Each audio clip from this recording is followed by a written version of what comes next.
Hello, my name is Jorge Gaviria, and I'm the founder of Hacienda. We partner with farmers in Mexico to bring heirloom corn products to every kitchen. With my Spark Cash Plus card from Capital One, I earn unlimited 2% cash back on every purchase.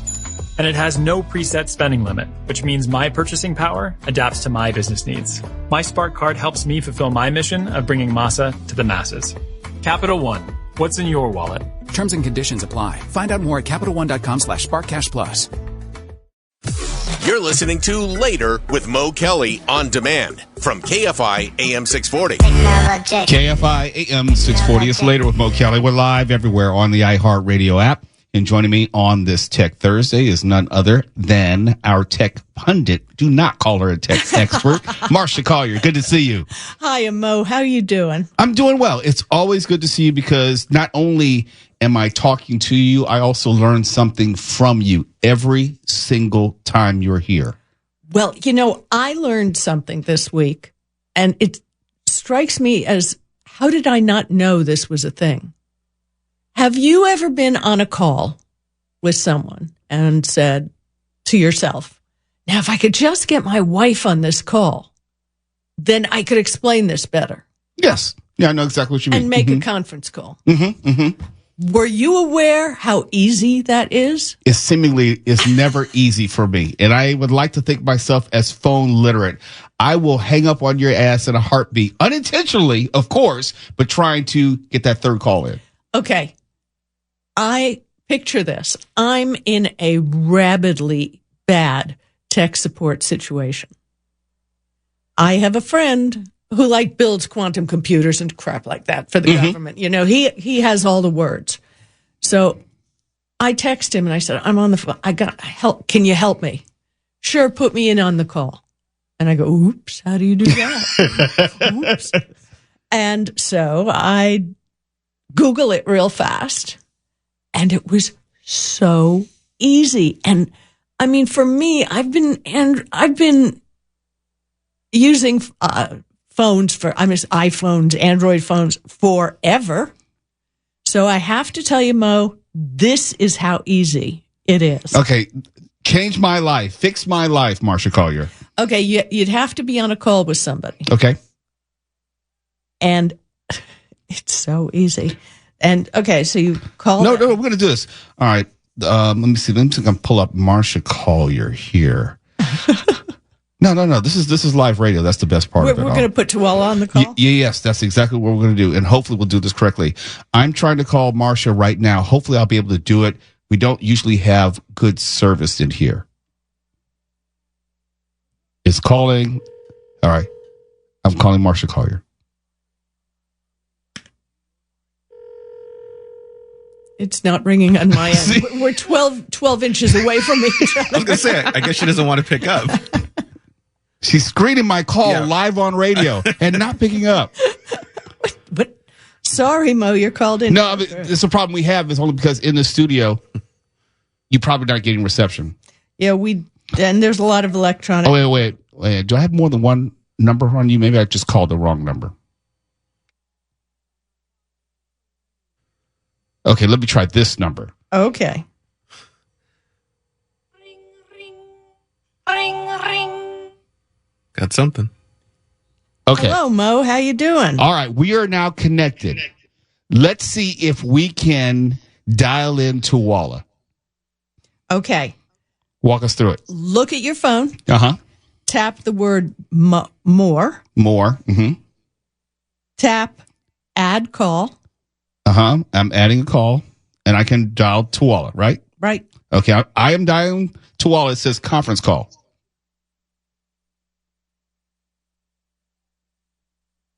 Well, hello there. Oh, my goodness. Okay, so are we all hearing each other?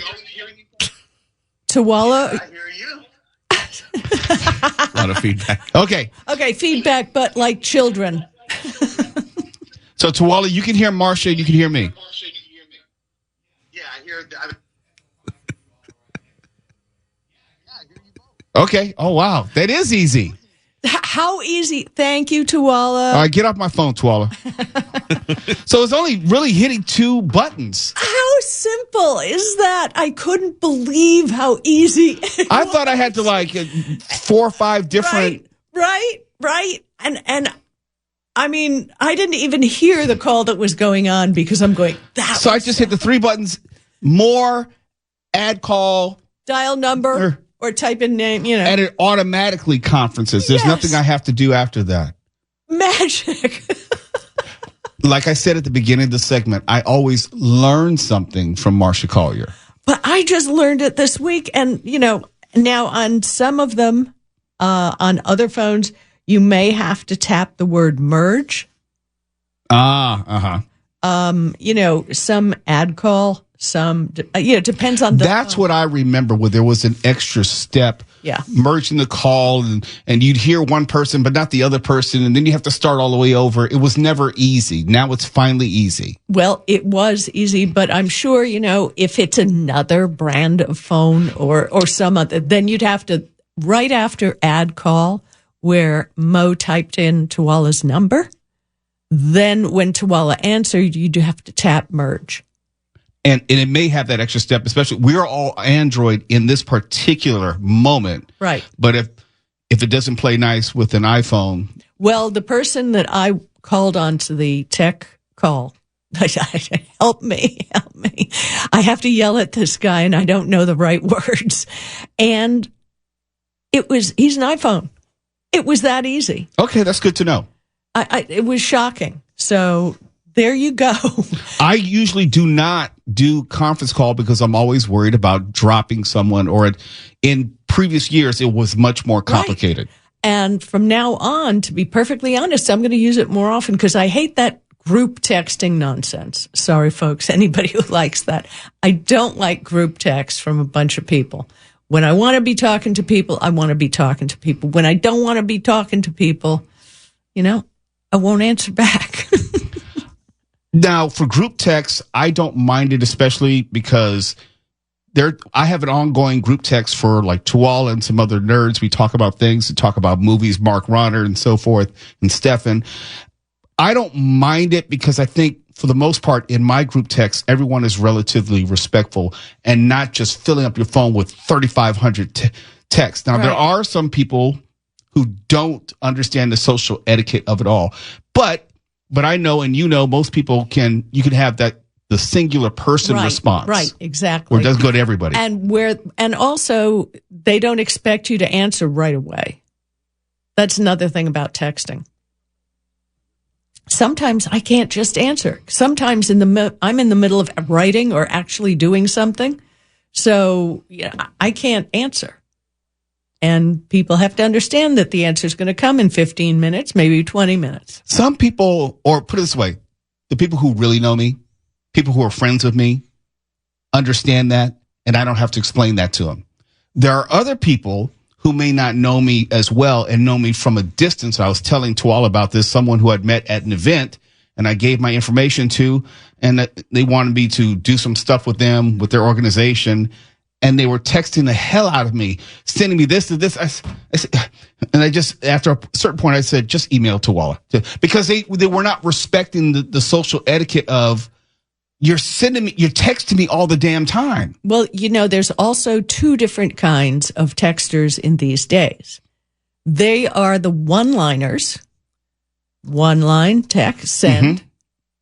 Then they type another line, send. Oh, there's someone in my family and just like that. Another line, send. Just give it all to me, please. Right. Just give me a friggin' paragraph. You can even make a return in the paragraph. Because I get 3 different buzzes because it's 3 different messages as opposed to just giving me one message. Right. And then I can respond to the fullness of that one message. Exactly.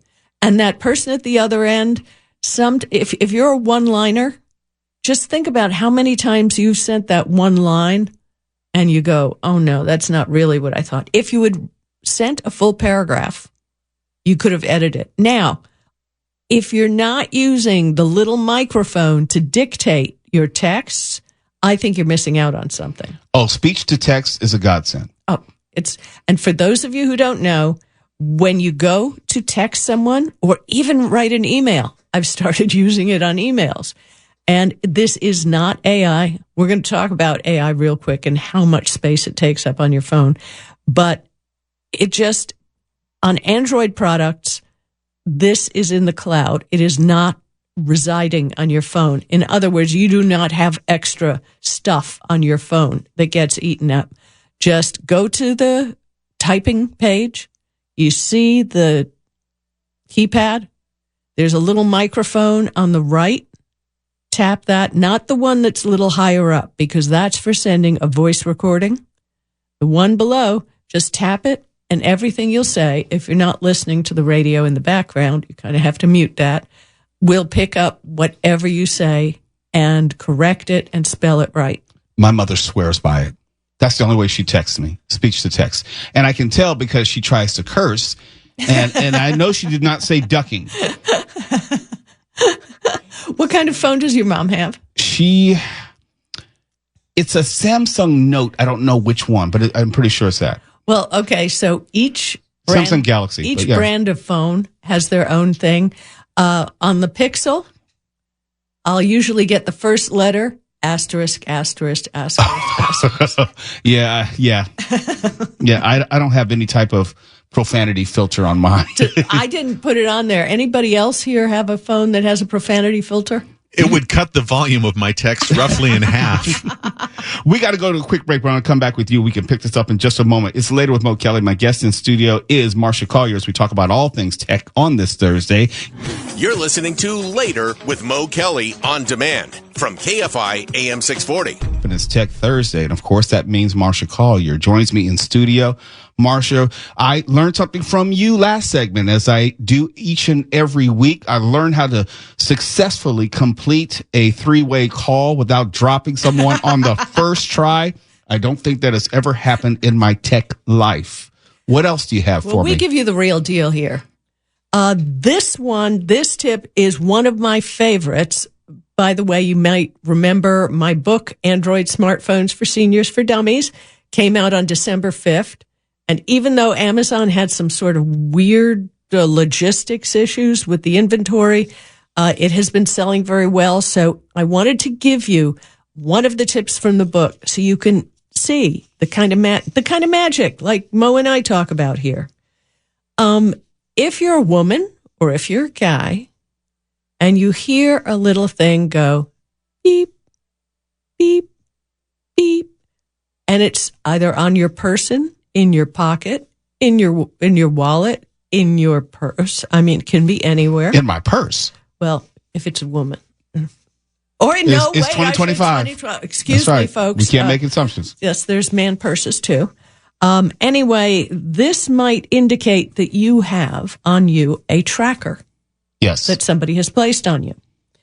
So if you have an Android phone, go into settings and look for unknown tracker alerts. Supposedly, the noise you just heard was a tracker. But even if you don't hear that and you suspect, every once in a while, not a bad idea to go do this, because you can start a manual scan that will scan the area around you to see if there is a tracking device. If there is one, and I may be jumping ahead of you, so please excuse me, is there any way to find out where it might originate? Oh, yes. This is where we're going. So if it says, oh, look, I've found an Apple AirTag. Woohoo. It has a thing that says play sound. Now, you may be scared to press that because you don't know if somebody else is around or you don't want them to know or whatever. But don't worry, the owner of the tracking device is not notified when you play the sound. So the sound is merely for you. So you can dig through your purse, your suitcase, your whatever until you find it.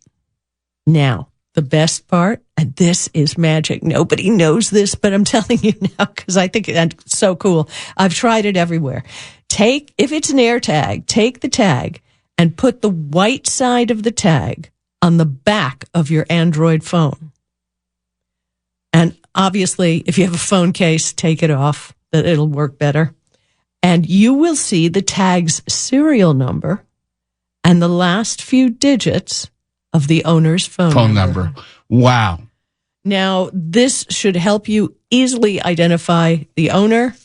And if because it's someone you know, most likely. It's always somebody you know. It's always somebody you know, right? Oh, my voice is so recovering from the flu or whatever. But anyway, yeah, so this is a way that you can, there will be instructions from Apple. It'll go to an Apple page when you get to about this AirTag with the serial number, et cetera, and the phone number. Not full phone number, just partial. It'll give you instructions how to disable the tracker without notifying the owner. And on the other end, the owner will only see the last known location of the tracker. And obviously, if you feel unsafe, call the authorities. I personally would drive over to the local police station and destroy it there so they'd know that was the last location. Now, that is another great tip, especially as we talk about these trackers, which are obviously being used more and more for all sorts of reasons. We got time for one quick one? Yeah, sure. Okay, there was just an update on, iPhones. iOS 18.3 introduces something new called visual intelligence. I don't know. I read the thing. What it seems to do is exactly the same AI that all the other phones I've had. Oh, look, it's an apple. And it says fruit at the bottom of the camera. And you like Google Lens? Just like Google Lens. Yep. So iPhones are always behind us. They can't catch up for some reason. Well, this brilliant piece of visual intelligence is installed on the iPhone 16 and 15 Pro and Max models. This is for iOS 18.3. And guess what? It takes up 7 gigabytes of storage, which... On your phone? Yes. On iPhone, this stuff is stored on the phone, not in the cloud. No. Okay, let me just play devil's advocate. At least if it's on the phone, in theory, the data that it collects stays on the phone and not sent out. No, because reason it's kept on your phone is because it's so intensive that it probably couldn't work as well through the cloud because there'd be the time gap of going to the sky heaven, wherever it is. Yeah. So if you have an iPhone and you really don't care if you turn your camera to a cat and it says cat at the bottom of the picture, if this is not important to you, you can quickly and easily remove this. Open the Settings app on your iPhone, scroll down and select Apple Intelligence and Siri, and just toggle off Apple Intelligence. Confirm, turn off Apple Intelligence when prompted, and it will disable the services, and you won't have the advanced writing and photo editing tools. I mean, don't we have too many tools for photo editing? We do. We have more than enough, put it that way. I mean, you don't even know what to do anymore. Yeah. So you probably don't need this. I'm not a big fan of a lot of AI on my phone, mainly because my phone's been working well for me in the past. I don't need to give any more permissions. So that's it for today. Marsha Collier, great information, great insight. Always look forward to talking to you and learning from you. And I guess we're going to do this again next week, right? If you're good. Okay, I was going to say, you kept me waiting. It's like, this pregnant pause is like, I think she's just quitting the show right on the spot. Marsha Collier, always good to see you. Thank you, Mo. No need to keep hitting refresh. We got this. KFI. And KOST HD2. Los Angeles, Orange County. Live everywhere on the iHeartRadio app.